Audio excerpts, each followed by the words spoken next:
चलिए देखते हैं खबर 1 मिनट यानी 1 मिनट में खबरों का पूरा विश्लेषण।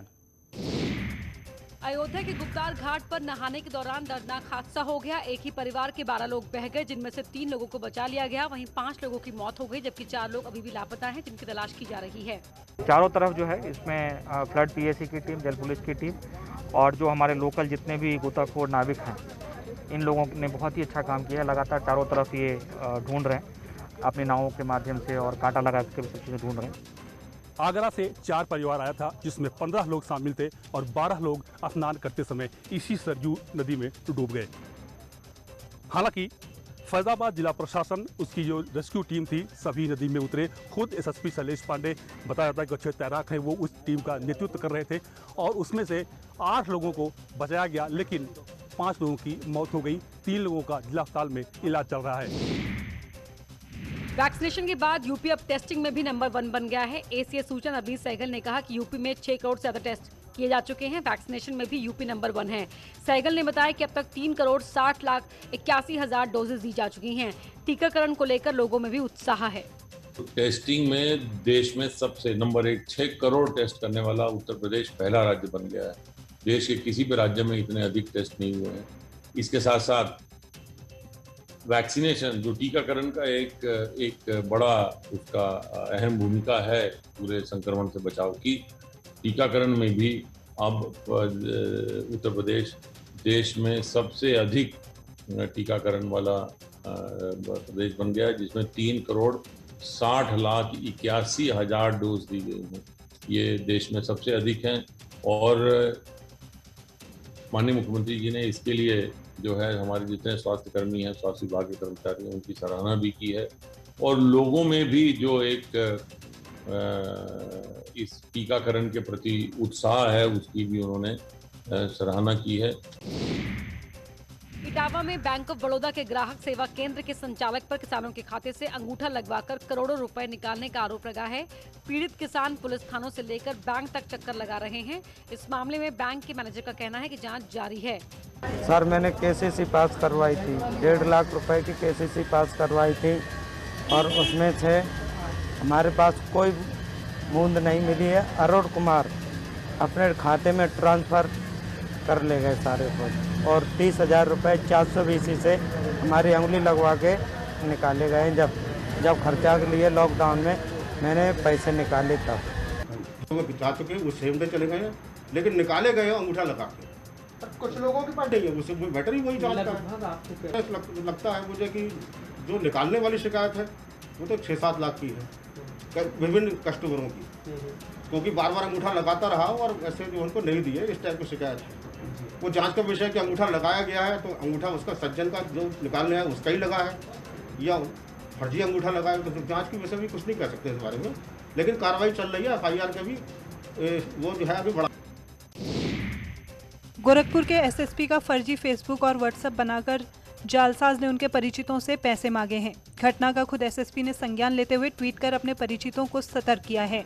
साथ ही साइबर सेल को मामले की जांच सौंपी है। एसएसपी ने कहा है कि जैसे ही इसकी जानकारी मुझे हुई, मैंने साइबर थाने में इसकी सूचना देते हुए इन जालसाजों की गिरफ्तारी में साइबर और सर्विलांस टीम को लगा दिया है। मेरा पर्सनल फेसबुक आईडी और व्हाट्सएप ये ट्विटर आईडी हैक नहीं हुआ है, बट एक फर्जी आईडी बनाया गया है कि मेरे नाम लगा के व्हाट्सएप में किसी और के नंबर पे मेरा प्रोफाइल पिक्चर लगा के मेरे दोस्त एवं परिचित लोगों से हम कष्ट में हैं, हम इमरजेंसी में हैं, ऐसे करके पैसे मांगने की कोशिश हुई है। जैसे ही मेरे संज्ञान में आया है, मैं तत्काल साइबर थाने को कंप्लेंट दर्ज करवाने के लिए एप्लीकेशन भेज दिया है। उसमें प्रथम दृष्टया इंक्वायरी चल रही है, जल्दी से जल्दी उनको पकड़ा जाएगा। महराजगंज में लाइव मर्डर की तस्वीरें सामने आई हैं। यहां के गुगली थाना क्षेत्र के चैनपुर गांव में शराब पीने से मना करने पर एक शख्स की हत्या कर दी गई। हत्या का आरोप मृतक के बेटे के दोस्त पर लगा है। तस्वीरों में आप देख सकते हैं कैसे डंडों से वार किया गया। पीलीभीत के पुरनपुर कोतवाली क्षेत्र में 2 पक्षों में जमकर लाठी डंडे चले। बताया जा रहा है कि पैसों को लेकर 2 पक्षों में बात इतनी बढ़ी कि मारपीट होने लगी।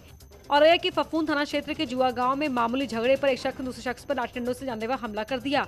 बताया जा रहा है कि पैसों को लेकर झगड़ा हुआ था।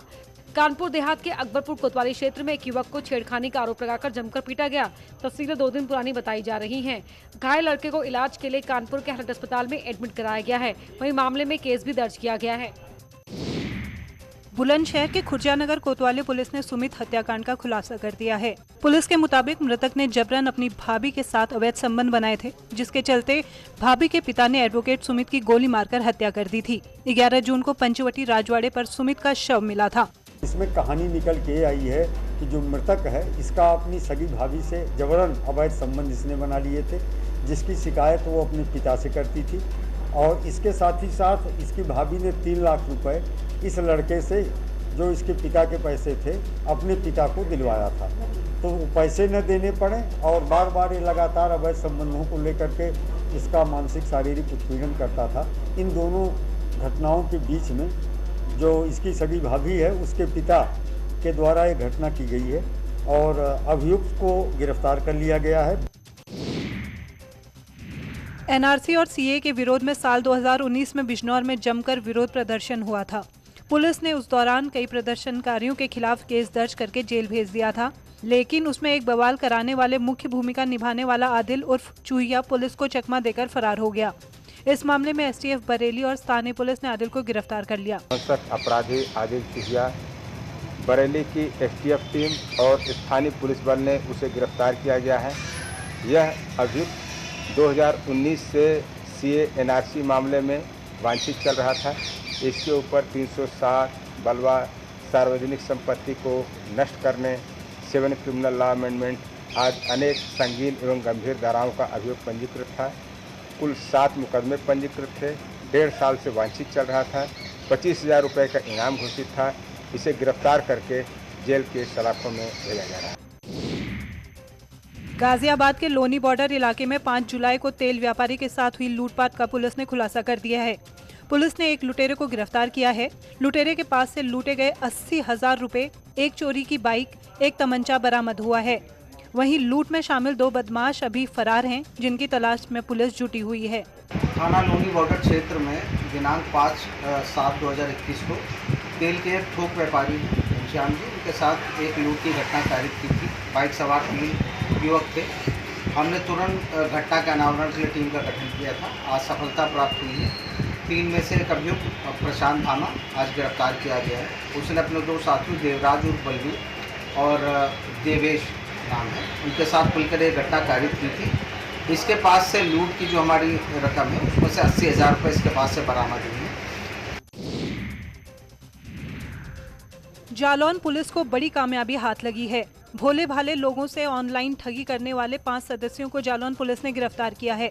ये लोग मदद के नाम पर पहले पीड़ित से बात करते थे, फिर पीड़ित को मोबाइल में एक ऐप डाउनलोड करने को कहते। जैसे ही ऐप डाउनलोड होता, पीड़ित के खाते में पैसे गायब हो जाते। इनके फ्रॉड का दूसरा तरीका ये था कि ये लोग सरकारी योजनाओं के लाभ के लिए बैंक में खाता खुलवाते और वहाँ भी फ्रॉड करते थे। ये लोग ऑनलाइन लोगों के साथ ठगी करते थे। अपना नंबर इन्होंने गूगल और विभिन्न साइटों पे अपलोड कर रखा है कि किसी भी तरीके का कोई फ्रॉड होने पर या परेशानी होने पर हमें कांटेक्ट किया जाए। और जैसे ही पीड़ित जो बैंक का कस्टमर होता है इन्हें कॉल करता है, ये लोग उसे एक प्ले स्टोर से एक ऐप डाउनलोड करने के लिए कहते हैं जो मालवेयर है। जब उसके मोबाइल में वो ऐप डाउनलोड हो जाता है तो ये दूर बैठे ही उसके अकाउंट से पैसा निकाल लेते हैं। अयोध्या का विकास यूपी और केंद्र सरकार के एजेंडे में सबसे ऊपर है। यूपी के डिप्टी सीएम केशव प्रसाद मौर्य ने न्यूज 18 से खास बातचीत की। केशव मौर्य ने कहा कि अक्टूबर में राम वन गमन मार्ग का शिलान्यास किया जाएगा। साथ ही कहा कि यूपी में कार सेवकों के नाम से सड़कें बनेंगी। तो श्री राम वन गमन मार्ग के निर्माण का कार्य शीघ्र प्रारंभ हो, इसको लेकर के अयोध्या से चित्रकूट तक के 4 पैकेज निर्धारित किए गए हैं। उसकी एक उच्च स्तरीय बैठक हो चुकी है। भूमि अधिग्रहण का कार्य बिना देरी किए जो प्रक्रिया है पूरा करने का निर्देश दिया गया है और मैं आशा करता हूं कि अक्टूबर में हम लोग माननीय प्रधानमंत्री जी, माननीय नितिन गडकरी जी, हमारे उत्तर प्रदेश के आदरणीय मुख्यमंत्री जी, सब लोग उपस्थित रह करके वहाँ पे शिलान्यास के कार्यक्रम में शामिल हों। उत्तर प्रदेश के अंदर हम ऐसे मार्गों का निर्माण करेंगे जिसमें बलिदानी राम भक्त का चित्र भी हो उनकी स्मृतियां आने वाले पीढ़ी के भी ध्यान में बनी रहें और अयोध्या जी को लेकर के, रामलला की जन्मभूमि को लेकर के आंदोलन में किस किस प्रकार के संघर्ष हुए, इसकी स्मृतियां कभी भी ओझल न होने पाए। आबादी के लिहाज से देश के सबसे बड़े राज्य यूपी में जनसंख्या को लेकर योगी सरकार नई जनसंख्या नीति घोषित करने की तैयारी में है। साल 2021 से 30 के दौरान प्रस्तावित नई जनसंख्या नीति को सीएम योगी 11 जुलाई को विश्व जनसंख्या दिवस के मौके पर जारी करेंगे। वहीं अच्छी स्वास्थ्य सुविधाओं के जरिए नवजात मृत्यु दर, मातृ मृत्यु दर को कम करने की कोशिश भी की जाएगी। प्रदेश की निवर्तमान जनसंख्या नीति की अवधि समाप्त हो चुकी है। सीएम योगी के सामने कल नई जनसंख्या नीति का प्रेजेंटेशन हुआ। इसके बाद सीएम योगी ने प्रदेश के विकास के लिए जनसंख्या वृद्धि दर को नियंत्रित करना जरूरी बताया। वहीं यूपी सरकार में अल्पसंख्यक कल्याण राज्य मंत्री मोहसिन रजा ने नई जनसंख्या नीति पर कहा है कि देश के विकास में बढ़ती जनसंख्या बड़ी बाधा है, इसलिए नई जनसंख्या नीति बहुत जरूरी है। ज़रूरत है इसकी, क्योंकि हमारा सबसे बड़ा राज्य है उत्तर प्रदेश। यहाँ पर हमारे राज्य में ज़रूरत है कि ताकि हम सबको विकास की मुख्य धारा से जोड़ें, लोगों का विकास हो, प्रदेश का चौमुखी विकास हो। जनसंख्या नियंत्रण बहुत ज़रूरी है किसी राज्य के लिए, किसी बड़े देश के लिए, क्योंकि जब जनसंख्या नियंत्रित होगी तो हम सबको संसाधन पहुँचा पाएंगे। तो इसलिए ये कानून सबके लिए आ रहा है, कोई ऐसा नहीं है। यूपी में मत्स्य उत्पादन गाँव और गरीब की तरक्की का नया आधार बन गया है। राज्य सरकार ने अपनी योजनाओं से ग्रामीण अर्थव्यवस्था को मजबूत आधार बना दिया है। पिछली सरकारों में घाटे का सौदा माने जा रहे मछली पालन के व्यवसाय ने हजारों युवाओं को उनके गांव में ही रोजगार का अवसर दिया है। पिछले 4 साल में यूपी में कुल 7,46,000 मीट्रिक टन मछली उत्पादन हुआ, जो कि समाजवादी पार्टी की सरकार के 5 साल के कार्यकाल से 1,28,000 मीट्रिक टन ज्यादा है। मछली उत्पादन में यूपी अब दूसरे राज्यों के लिए मिसाल बन गया है। मुजफ्फरनगर में खतौली पुलिस और क्राइम ब्रांच की टीम ने चेकिंग के दौरान बाइक सवार 2 अंतर्राज्यीय वाहन चोर नईमुद्दीन और शवरेज को मुठभेड़ के बाद गिरफ्तार किया, जबकि मुठभेड़ में 2 वाहन चोर पुलिस को चकमा देकर फरार होने में कामयाब रहे। पुलिस ने वाहन चोरों के कब्जे से चोरी की 1 मोटरसाइकिल और 1 देसी तमंचा व 3 कारतूस भी मौके से बरामद किए। पूछताछ में पुलिस ने अंतर्राज्यीय वाहन चोरों की निशानदेही पर उत्तर प्रदेश, दिल्ली और एनसीआर से चुराई गई 8 मोटरसाइकिल और बरामद की है।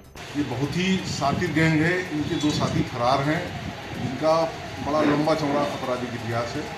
पूर्व में भी खतौली पुलिस द्वारा 12 मोटरसाइकिलें बरामद की जा चुकी हैं और निश्चित रूप से ही इस बरामदगी से खतौली और आसपास वाहन चोरी में कमी आएगी। इसमें 2 मोटरसाइकिलें लिंक हो गई, एक दिल्ली से चोरी की है और एक मुजफ्फरनगर सदर बाजार थाने की चोरी की है। ये गैंग पूरे एनसीआर में सक्रिय है। यूपी में स्वास्थ्य सेवाओं को और बेहतर करने के लिए सरकार लगातार काम कर रही है। अस्पतालों में सुविधाएं बढ़ाई जा रही हैं। अब यूपी को एक और बड़ा तोहफा मिलने जा रहा है। 15 जुलाई को यूपी को प्रधानमंत्री नरेंद्र मोदी सौगात देंगे। यूपी के 9 जिलों में मेडिकल कॉलेज का तोहफा मिलेगा। प्रधानमंत्री 9 मेडिकल कॉलेज का लोकार्पण करने वाले हैं। ऐसा पहली बार होगा जब 9 मेडिकल कॉलेज का एक साथ लोकार्पण किया जाएगा। गाजीपुर, हरदोई, जौनपुर, मिर्जापुर, प्रतापगढ़ और सिद्धार्थनगर को मेडिकल कॉलेज का तोहफा मिलेगा। यूपी में अब 48 मेडिकल कॉलेज बन जाएंगे। हाथरस पुलिस और एसओजी टीम ने अवैध हथियारों की फैक्ट्री का भांडाफोड़ किया है। इस मामले में पुलिस ने मौके से एक व्यक्ति को भी गिरफ्तार किया है। साथ ही 10 अवैध तमंचा और कारतूस भी बरामद किया गया है। पकड़े गए आरोपी के ऊपर दूसरे जिलों में भी कई मामले दर्ज हैं। जनपद हाथरस के थाना सादाबाद पुलिस एवं एसओजी टीम की संयुक्त कार्रवाई में छापेमारी के दौरान एक अवैध शस्त्र फैक्ट्री बरामद की गई है और एक अभियुक्त महेश जाट को गिरफ्तार किया गया है। इस शस्त्र फैक्ट्री में कुल 10 बने हुए अवैध तमंचे, 3 अवैध पौनिया बंदूक तथा अधबने तमंचे बरामद हुए हैं। इसके अतिरिक्त पुलिस को भारी मात्रा में अवैध खोखा कारतूस तथा अवैध शस्त्र बनाने के उपकरण बरामद हुए हैं। इस गिरफ्तार अभियुक्त के विरुद्ध पूर्व में भी जनपद मथुरा में लूट और हत्या समेत कई संगीन धाराओं में मुकदमे पंजीकृत